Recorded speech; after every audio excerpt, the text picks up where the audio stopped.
Apa salahnya zikir kuat? Tidakkah itu bid'ah hasanah? Ternyata Al-Imam Syafi'i tidak menyokong, tidak memasukkan ini dalam perkataan bid'ah hasanah, sedangkan istilah itu digunakan oleh beliau rahimahullahu ta'ala. Saya bukan kata tuan-tuan salah, saya katakan kita bila tengok orang tak zikir kuat selepas solat, saya ingat kita tak payah berbalah. Dia cara dia tak mau, tak apa. Yang kita marah, dia tak zikir kuat, dia pergi rampas mikrofon tu imam, dia pergi tutup, dia kata imam hang jangan duk zikir kuat. Kita kalau dia masih benda ni arah, benda ni kau ni ada pandangan, kau ni ada pandang, dia ni pegang dengan Syafi'i juga, tak payahlah untuk kan kita kata ini teruk buat ni sesat. Saya tak setuju itu. Saya setuju entah nak buat entah punya hal. Zikir takbir dengan kuat ni disebut oleh Ibn Hazmin Al-Andalusi dalam Al-Muhalla. Ibn Hazmin yang meninggal pada tahun 456 Hijrah. Tetapi Al-Imam Syafi'i sebut demikian. Maka siapa yang mengamalkan amalan Imam Syafi'i ini, dia Syafi'i. Dan ini salah faham. Alhamdulillah saya ingat di Malaysia ni tak ada lah benda macam tu. Tak ada lah. Datang orang yang tak zikir dengan tu imam, dia bangkit, dia pergi solat kita, oh teruk ni, teruk dah. Berpecah kita. Sebenarnya tak apa pecah, biar-biar ke dia. Kalau dia pergi kat tu imam, tutup mikrofon, tu imam bangkit, itu kita kata berpecah. Nyata sekali Imam Syafi'i tak kata. Okey, siapa lagi yang kata bid'ah hasanah?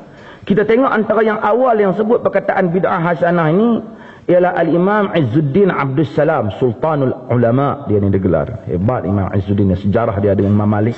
Hebat. Al-Imam Izzuddin Abdus Salam rahimahullahu ta'ala yang meninggal pada tahun 660 Hijrah, dan bukunya Qawaidul Ahkam fi Masalihil Anam, dia bahagikan bid'ah ni pada 5. Bid'ah wajib, bid'ah haram, bid'ah sunat, bid'ah makruh, bid'ah haruh.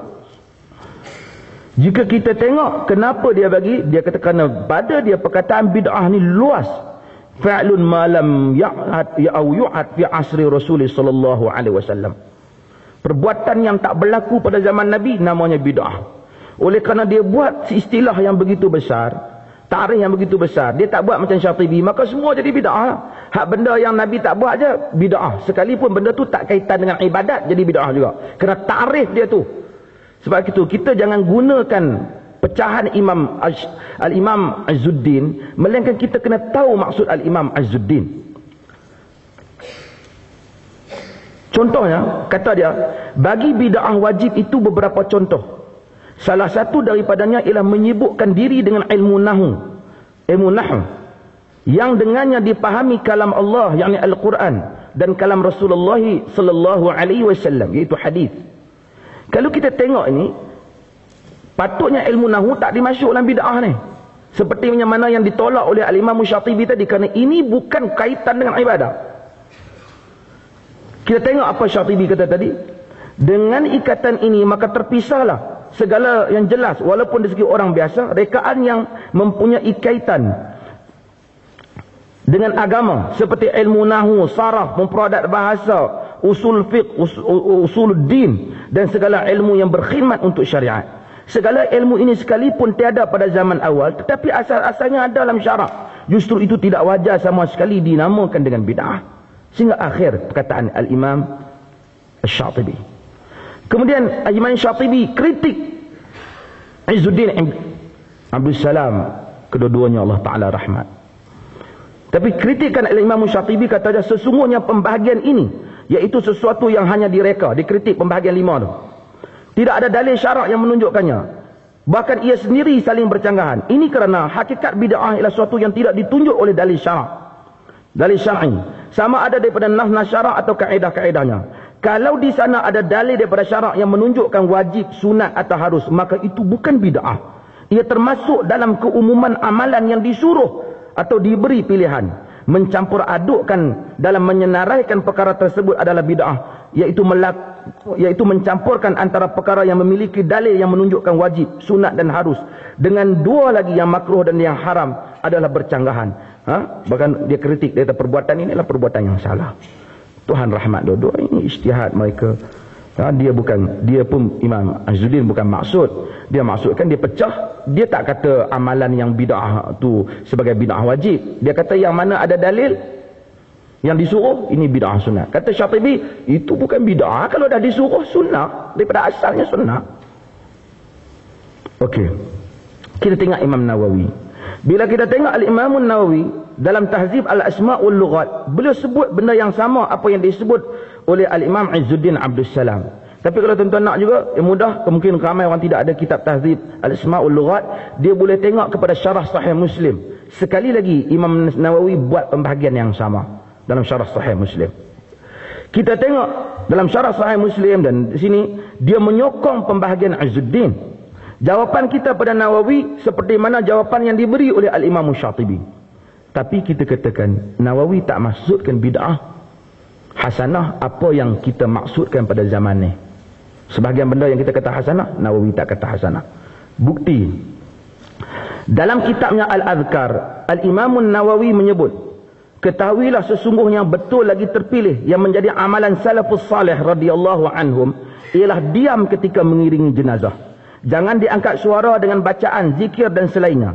Hikmahnya nyata, iaitu lebih menenangkan hati dan menghimpunkan fikiran mengenai apa yang berkaitan dengan jenazah.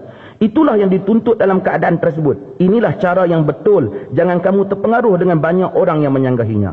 Sesungguhnya Abu Ali Al-Fudail bin Iyad rahimahullahu ta'ala pernah berkata, berpegang dengan jalan petunjuk, jangan engkau tewas disebabkan sedikit yang melaluinya. Jauhilah jalan yang sesat, jangan engkau terpengaruh dengan banyak orang yang rosak. Adapun apa yang dilakukan oleh orang jahil di Damsyik, iaitu melanjutkan bacaan Al-Quran dan bacaan yang lain ke atas jenazah dan bercakap perkara yang tiada kaitan, ini adalah haram dengan ijma' ulama'. Sesungguhnya aku telah jelaskan dalam bab adabul qiraah tentang keburukannya, besar keharamannya, dan fasik sesiapa yang mampu mengingkarinya tetapi tidak mengingkarinya. Ternyata Imam Nawawi tak kata mengiringi jenazah dengan bacaan itu adalah bid'ah hasanah. Dia tak kata. Nawawi rahimahullahu ta'ala. Kemudian dalam syarah Sahih Muslim, oleh kerana sebut azkar, saya nak sebut satu lagi. Dalam azkar, dalam adabul qiraah, Nawawi membantah perbuatan orang pada zamannya yang pada malam yang ketujuh membaca suratul An'am keseluruhannya pada rakaat. Satu rakaat baca semua. Dia kata minal bid'ah munkarah, daripada bid'ah yang munkar. Sedangkan baca surah di dalam sembahyang, satu surah An'am tak ada masalah. Tapi Nawawi kata kerana ia beriktikad itu disuruh oleh agama, maka ia adalah bid'ah. Pada kata fikir patutnya dia hasanahkan. Nawawi tidak menghasanahkan masalah itu. Rahimahullah Al-Imam Nawawi yang meninggal pada tahun 676 Hijrah.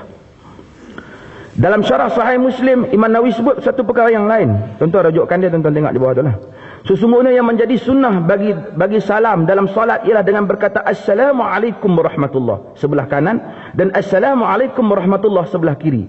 Tidak disunat menambah wa barakatuh, sekalipun ia disebut dalam hadis yang dhaif dan disyaratkan oleh sebagian ulama. Namun ia adalah suatu yang bid'ah kerana tidak ada hadis yang sahih yang menganjurkannya. Itu yang menganjurkannya, saya yang tambahkan. Bahkan yang sahih dalam hadis ini dan selainnya ialah dengan meninggalkan tambahan itu. Yang sahih dalam hadis ini itu maksud hadis dalam Sahih Muslim. Sepatutnya apa? Assalamualaikum warahmatullahi wabarakatuh. Wabarakatuh ucapan yang baik. Tapi Nawawi tak benarkan kerana ia tidak disebut dalam hadis.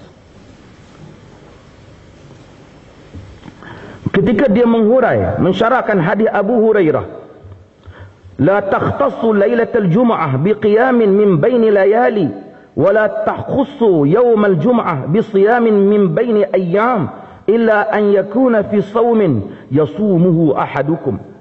Yaitu jangan kamu mengkhususkan malam Jumaat dengan solat yang berbeza pada malam-malam yang lain.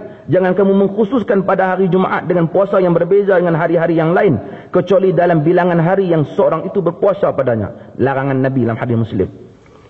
Sebab itu Al-Imam Ibn Qayyim Al-Jauziyah dalam kitabnya Al-Manarul Munif, Ibn Qayyim yang meninggal pada tahun 751 Hijrah, menyebut bahawasanya semua hadis-hadis yang meletakkan sembahyang-sembahyang khas pada malam-malam tertentu termasuk malam Jumaat tidak sabit daripada Nabi, bahkan ianya adalah palsu. Dengan keterangan yang disebut dalam hadis yang sahih yang diriwayatkan oleh Imam Muslim ini. Kata Nawawi, pada hadis ini larangan yang nyata bagi mengkhususkan malam Jumaat dengan satu solat yang tiada pada malam-malam yang lain.